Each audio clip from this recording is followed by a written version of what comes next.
मुख्यमंत्री जी एक पुल देखने आते हैं, बहुत अच्छी बात है कि एक पुल के लिए उन्होंने इतना समय निकाला कि वो पटना से लेकर जमुई तक आए, वहाँ पर आके वो किसी जनता से नहीं मिले लेकिन वो पुल देखने ज़रूर गए, तो स्वागत योग्य है ये कार्य। लेकिन मैं इस बात को लेकर हमने कई बार मुख्यमंत्री जी से लेकर सचिव तक लेकर उसके बाद जिला प्रशासन के जितने लोग हैं उन तक ये बात पहुँचाई है, लेकिन आप देख रहे हैं कि किसी तरह कोई जू भी नहीं रह गया है उनके कान में। नमस्कार, आप देख रहे हैं न्यूज़ नेशन और मैं सुल्तान के साथ।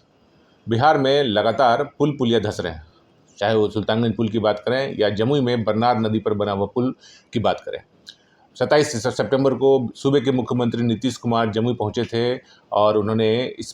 जो बरनार नदी पर बना हुआ पुल है उसका निरीक्षण किया और यहाँ के अधिकारियों को निर्देश दिया है कि इस पुल को जल्द से जल्द मरम्मत करें और टेम्प्रोरी एक ब्रिज, बेली ब्रिज का निर्माण जल्द से करें। छठ पूजा से पहले ही इस ब्रिज के निर्माण की बात आ रही है। लेकिन वहीं जो बीजेपी विधायक हैं श्रेयसी सिंह, उन्होंने जो सरकार की कार्यप्रणाली है और सरकार जिस तरह से काम करी उस पर बड़ा सवाल उठाया है। लेकिन उन्होंने नीतीश कुमार के जमुई निरीक्षण की सराहना भी की है, लेकिन जो यहाँ के अधिकारी हैं और यहाँ का जो बालू माफिया जो एक काम कर रहा है उसको लेकर बड़ा सवाल उठाया है। क्या कुछ कहा है श्रेयसी सिंह ने, आइए सुनिए।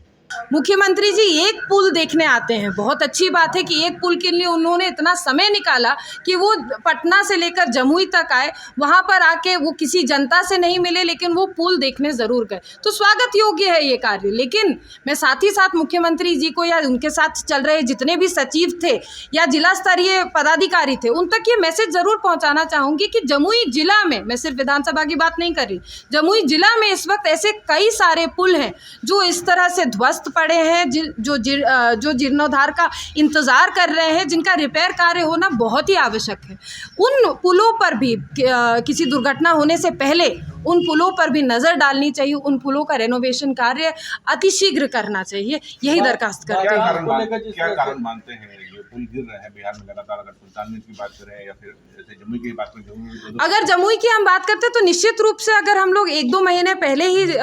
ग्रामीणों के पास चले जाते, मुझे उम्मीद है कि कुछ पत्रकार मीडिया वहाँ पहुँचे थे और इस बात से वाकिफ़ है, इस बात को आप लोगों ने भी जिला तक पहुँचाने का प्रयास किया था कि वहाँ पे जो तमाम ग्रामीण जनता है वो अवैध बालू खनन के विरोध में है और उसके खिलाफ, और जिस तरह से पुल के नज़दीक, पुल के जो पिलर था उसके नज़दीक के बालू को उठाया जा रहा है और जहां 3 मीटर की गहराई तक बालू खनन होना है वहां 40 मीटर तक के बालू उठाव हो रहा है, तो ये तो निश्चित रूप से इल्लीगल सैंड माइनिंग इसी को कहते हैं। तो क्यों नहीं जिला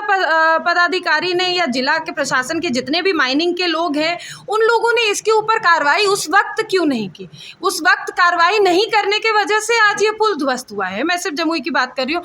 और मुझे लगता है कि अगर आज भी वो लोग इन बालू माफिया के ऊपर कार्रवाई नहीं करेंगे तो आने वाले समय में बहुत से ऐसे पुल हैं जो इस तरह से ध्वस्त हो जाएंगे, जिसके लिए मुख्यमंत्री जी को वापस आना पड़ेगा जमुई। और मैं नहीं चाहती कि मुख्यमंत्री जी अपने क्या कहते हैं इम्पोर्टेंट टाइम से बार बार समय निकाल के जमुई आए एक एक पुल देखने के लिए, वो सीधा सीधी वहाँ से बैठे निर्देश दे, आदेश दे कि जमुई में जितने भी ऐसे पुल हैं जो जर्जर स्थिति में है, जिनका स्लैब डिसलोकेटेड है, जिनके पिलर कमज़ोर है, जिनके पिलर के पास से अवैध खनन हो रहा है, वैसे पुलों के ऊपर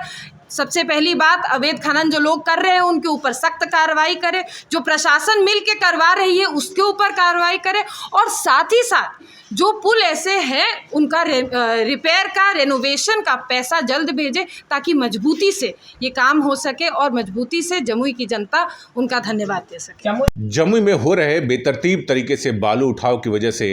बरनार नदी जो है उस पर जो बना हुआ पुल था वो ध्वस्त हो गया। बड़ा आरोप श्रेयसी सिंह ने बिहार सरकार पर लगाया है, सूबे के मुख्यमंत्री पर लगाया और उनके अधिकारियों पर भी बड़ा सवाल उठाया है। तो सुना आपने क्या कुछ कहा है श्रेयसी सिंह ने। बने रहिए हमारे साथ, देखते रहिए न्यूज़ नेशन। धन्यवाद।